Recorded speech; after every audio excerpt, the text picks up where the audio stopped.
आतंक पर पाकिस्तान एक बार फिर से एक्सपोज हो गया है। पाकिस्तान अपनी हरकतों से एक्सपोज हो रहा। आतंकवादियों को शहीद का दर्जा दे रही है पाकिस्तान की गवर्नमेंट। आतंकियों के ताबूतों को पाकिस्तान के झंडे में लपेटा है। वही जो हम आपको बात बता रहे थे, लगातार ताबूतों में आतंकियों की लाशें भरी हुई हैं और उनको पाकिस्तान के झंडे में लपेटा जा रहा है। ये वो आतंकवादी हैं जिन्हें पाकिस्तान ट्रेन करता है खून खराबा करने के लिए। ये वो आतंकवादी हैं जिनको पाकिस्तान गुड और बैड टेररिज्म की तरफ ले जाता है। नमाज जनाजा में पाकिस्तान आर्मी शामिल होती है। नमाज जनाजा के दौरान आतंकियों के ताबूत के ऊपर पाकिस्तान का झंडा लगता है। तो पाकिस्तान की सोच बड़ी साफ समझ में आ रही है। ये टेररिस्ट हैं जिनकी डेड बॉडीज इस वक्त इन कॉफिन में, ताबूतों में भरी हुई है।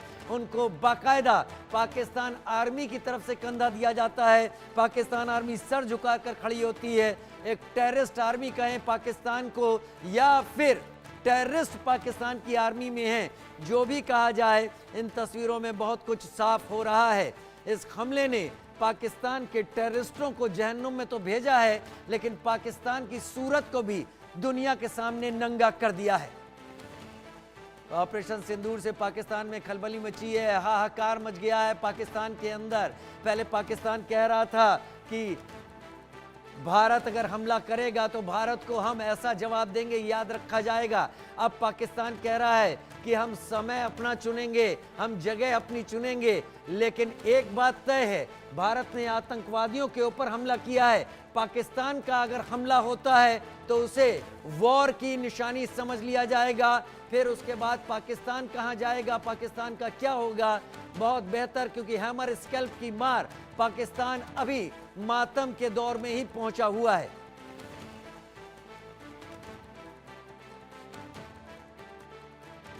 आशिक मीर मेरे साथ इस वक्त जुड़े हुए हैं। आशिक मीर, ये भी बहुत अजीब बात है, जो टेररिस्ट हैं, जिनको ग्लोबल टेररिस्ट कहा जाता है, उनकी तंजीम, उनके आतंकवादी संगठन, अगर उससे जुड़े लोग इस हमले में मारे गए हैं तो पाकिस्तान बाकायदा अपने झंडे में लपेटकर नमाज जनाजा के लिए सुपुर्दे खाक करने की कोशिश करता है। शहीद का दर्जा देता है पाकिस्तान।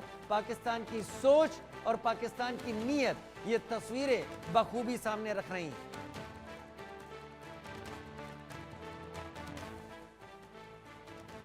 जिस तरह से ये अटैक हुआ, उस जो इसका आउटकम था वो यहाँ पर स्थानीय लोगों ने देखा। लेकिन फिलहाल जो पाकिस्तान की सेना और पाकिस्तान की सरकार एक्सपोज हुई है, इन आतंकियों के जनाजे में शामिल होकर देश और दुनिया भर को दिखाने की कोशिश की जा रही है किस तरह से पाकिस्तान आतंकवाद को जो है समर्थन दे रहा है। और जिस तरह से मसूद अजहर जैसे डिजिग्नेटेड आतंकी, जिसे दुनिया भर जानती है आतंकी के नाम से, उसके घर वालों के जनाजे में और कई सारे आतंकियों के जनाजे में जिस तरह से पाकिस्तानी सेना इस समय खड़ी हुई है, इससे साफ झलक रहा है कि पाकिस्तान में जो आतंकवाद पलप रहा है उसके पीछे कौन है। उसके पीछे पाकिस्तान की सरकार और उसके पीछे पाकिस्तान की सेना है, ये साफ तौर पर दर्शाया जा रहा है।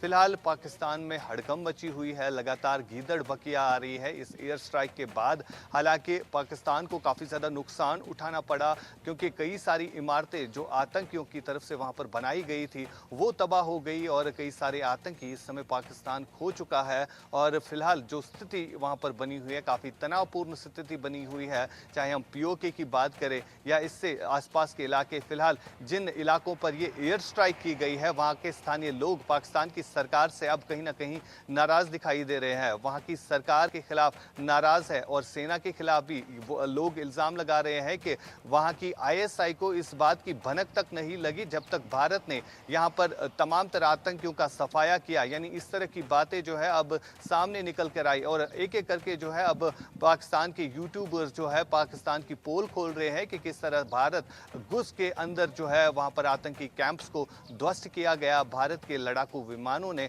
तो किस तरह से ये अटैक्स जो है एग्जीक्यूट किए गए, इसके लिए पूरा देश जो है भारत की वायुसेना को सलाम करता है और इस जज्बे को सलाम करता है। आशिक मीर, मेरे सहयोगी, आप मेरे साथ बने रहें। आपका रुख एक बार फिर करूंगा, लेकिन मेरे साथ कुछ खास मेहमान इस वक्त जुड़ने वाले हैं। लेकिन हम उससे पहले तस्वीरें आपको दिखा देते हैं। दो तस्वीरें इस वक्त जिसमें कि नमाज जनाजा के दौरान नारे लगा रहे हैं। पाकिस्तान की जो आज हालत है उसके पीछे तस्वीरें कहीं ज्यादा जिम्मेदार हैं। जब टेररिस्ट को अपना रोल मॉडल बना लिया जाता है तब देश की, कंट्री की और उसके लोगों की हालत क्या होती है वो पाकिस्तान की हकीकत है। लोग दाने दाने को तरस रहे हैं, डेवलपमेंट नाम की कोई चीज नहीं है। कत्ल, गारत, खून खराबा, हथियार की भाषा और लगातार लड़ाई के लिए लगे रहने की बात, भले पेट में दाने ना हो, एक बेहतर भविष्य ना हो, ये बताती है पाकिस्तान की ये तस्वीर। और हमारे साथ इस वक्त एक बड़ी शख्सियत जिन्होंने योग को पूरी दुनिया में पहुंचाया, जिन्होंने योग के जरिए लोगों को कहा कि लोग अपने